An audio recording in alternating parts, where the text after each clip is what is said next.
1997 में एक फिल्म आई थी जिसने पूरे देश को रुला कर रख दिया था, बॉर्डर। सनी देओल और अक्षय खन्ना की उस एपिक ऑन स्क्रीन प्रेजेंस को भूलना इम्पॉसिबल है। Fast forward to almost 30 years later, July 2026, और ये दोनों लेजेंड्स वापस आमने सामने खड़े हैं, बट दिस टाइम एलओसी पर नहीं बल्कि एक कोर्ट रूम में। Welcome back to my channel, और आज हम बात करने वाले हैं नेटफ्लिक्स की एक्सक्लूसिव लीगल थ्रिलर इक्का की। कैसी है ये film?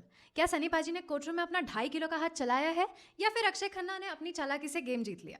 Let's see. Story set है एक बहुत ही इंटरेस्टिंग और इंटेंस प्रेमाइस पर। सनी देओल प्ले कर रहे हैं अर्जुन मेहरा का कैरेक्टर, जो एक ऐसा हॉटशॉट इनकरप्टेबल डिफेंस लॉयर है जिसका कोर्ट रूम रिकॉर्ड इतना फ्लॉलेस है कि लोग उसे बुलाते हैं इक्का, द एस। अर्जुन हमेशा सच का साथ देता है, लेकिन लाइफ उसके साथ एक माइंड गेम खेलती है। अर्जुन को एक ऐसे इंसान को डिफेंड करना पड़ता है जिसको उसने खुद पास्ट में प्रोसिक्यूट किया था। Shauryaman Gaur, played by our very own Akshaye Khanna. Shauryaman एक बिगड़ेल एनटाइटल पॉलिटिशियन कम इंडस्ट्रियलिस्ट का बेटा है जिस पर एक मर्डर अटेम्प्ट का चार्ज है। अब आप सोचोगे कि एक सच्चा लॉयर एक मैनिपुलेटिव क्रिमिनल को क्यों बचा रहा है? यही तो सबसे बड़ा ट्विस्ट है, क्योंकि अब इसमें अर्जुन की फैमिली इन्वॉल्व है, और वो कैसे इन्वॉल्व है ये आपको फिल्म देखने के बाद पता चलेगा। फैमिली की वजह से इस इक्के को अपने ही एथिक्स पर कॉम्प्रोमाइज करने पड़ते हैं। क्या एक लॉयर अपने उसूलों पर टिका रहेगा, या सब कुछ दाव पर लगाकर एक डेविल्स एडवोकेट बन जाएगा? स्टोरी का सेटअप बहुत ही ग्रिपिंग है, जो आपको पहले 15 मिनट्स में ही हुक कर लेती है। अब बात करते हैं एक्टिंग की, जिस पर ये पूरी फिल्म टिकी हुई है। सनी देओल, यहाँ आपको पुराने वाले लाउड गुस्से वाले सनी देओल बिल्कुल भी नहीं मिलेंगे।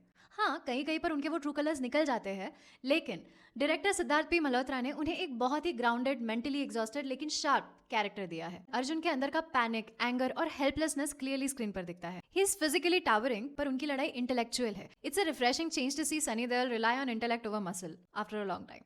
Akshay Khanna, Akshaye as Shauryaman is good, but not as good as his last film. वो फिजिकली उतना डेंजरस नहीं लगते, पर हाँ, उनके फेशियल कॉन्टोर्शंस और बॉडी लैंग्वेज में इतना एंटाइटलमेंट है कि आपको इस कैरेक्टर से नफरत जरूर हो जाएगी, लेकिन डर नहीं लगेगा। इस कैरेक्टर को लेकर एक नेगेटिव पॉइंट ये भी है कि इस कैरेक्टर को मॉन्स्ट्रस या हैवान या शैतान जैसे वर्ड्स यूज करके डिफाइन किया गया है, बट वो मैसेज दिखता नहीं है स्टोरी में। As an audience, I like to watch the monstrosity of a character rather than just listen to other people talk about it. For example, राख, बाबू इज मॉन्स्ट्रस, लेकिन उसको हैवान बुलाने से पहले उसकी हैवानियत दिखती है, फिर वो वर्ड आता है। यहाँ पर सिर्फ वो वर्ड ही आता है। ऑल्सो जो एक जगह थी क्लाइमैक्स में जहां पर इस कैरेक्टर की हैवानियत दिख सकती थी, वो भी उतना कसाई नुमा नहीं है। Tilottama Shome, the absolute surprise package of this film. She plays Mathura Banerjee, the रूकी प्रोसिक्यूशन लॉयर। आयरॉनिकली इस फिल्म में 2.5 किलो का हाथ वाली एनर्जी तिलोत्तमा के पास ही है। उनका नेचुरल एक्टिंग स्टाइल इस कमर्शियल सेटअप में एक सॉलिड डिस्ट्रप्टर का काम करता है। She completely steels the show. दिया मिर्जा, उनका कैरेक्टर भी थोड़ा अंडर रिटन लगा मुझे। इमोशनली उनके कैरेक्टर के ट्रॉमा और स्टोरी में और डीपली एक्सप्लोर किया जा सकता था, बट ऐसा नहीं हुआ। लेकिन फिर भी उन्होंने अपने स्क्रीन टाइम को डिग्निटी और ग्रेस के साथ जरूर मेंटेन किया है। ऑल्सो लुक वाइज भी कहीं कहीं पर जहां पर ये character should have looked more destroyed, she looks surprisingly fresh and groomed. उसकी वजह से भी डिस्कनेक्टेड फील होता है इस कैरेक्टर से। Moving on to the execution, director Siddharth P Malhotra ने इसको एक typical modern cold clinical OTT thriller नहीं बनाया है। उन्होंने 90s और 2000s की कमर्शियल हिंदी सिनेमा का कोर डीएनए यूज किया है। इसमें आपको ओटीटी की ग्रिटी रियलिज्म थोड़ी कम और एक चार्ज डोमेस्टिक मेलोड्रामा थोड़ा ज्यादा मिलेगा, और उसकी वजह से कुछ सीन्स भी ओवर ड्रामेटिक लगने लगते हैं। स्क्रीन प्ले की अगर हम बात करें तो स्क्रीन प्ले शुरू में काफी ग्रैबिंग लगता है, बट देन धीरे धीरे पेस थोड़ा स्लो हो जाता है। फर्स्ट हाफ में कुछ सीन्स लगते हैं कि शायद थोड़े स्ट्रेस्ड हो।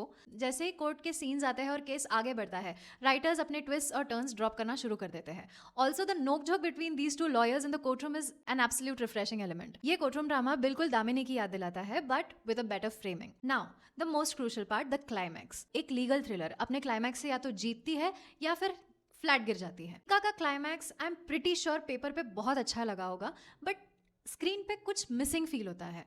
लाइक फिल्म के आखिरी 20 मिनट में जो ट्विस्ट आते हैं वो लिटरली आपको सरप्राइज तो कर देते हैं, क्योंकि वो प्योर इंटेलेक्ट, हिडन मोटिव्स और फैक्ट्स के क्लेवर मैनिपुलेशन पर बेस्ड है, पर वो सिर्फ आपको इतना सा ही सरप्राइज करते हैं। It won't be like it's not like jaw dropping climax, nothing like Jameel Jamali in Dhurandhar. Climax बहुत ही जल्दी जल्दी में वाइंड अप हुआ है। ऑल्सो एंडिंग थोड़ी सी हीरोइक लिबर्टी जरूर लेती है सनी पाजी के कैरेक्टर को अनडिस्प्यूटेड एज दिखाने के लिए, लेकिन बाय दैट टाइम आप स्टोरी में इतना इन्वेस्ट हो चुके होते हो कि आप काम चला लेते हो। सो क्या आपको इक्का देखनी चाहिए या नहीं? एब्सोल्युटली देखनी चाहिए। अगर आपको कोर्ट रूम ड्रामास पसंद है, और अगर आप सनी पाजी और अक्षय खन्ना की powerful on screen rivalry miss कर रहे थे, तो ये फिल्म एक बार देखना तो बनता है। Only don't expect this film to be as happening and engaging as Badla और पिंक। और अगर आपने ये फिल्म ऑलरेडी देख ली है तो let me know in the comments below कि आपको ये फिल्म कैसी लगी। मिलते हैं नेक्स्ट वीडियो में। Till then bye.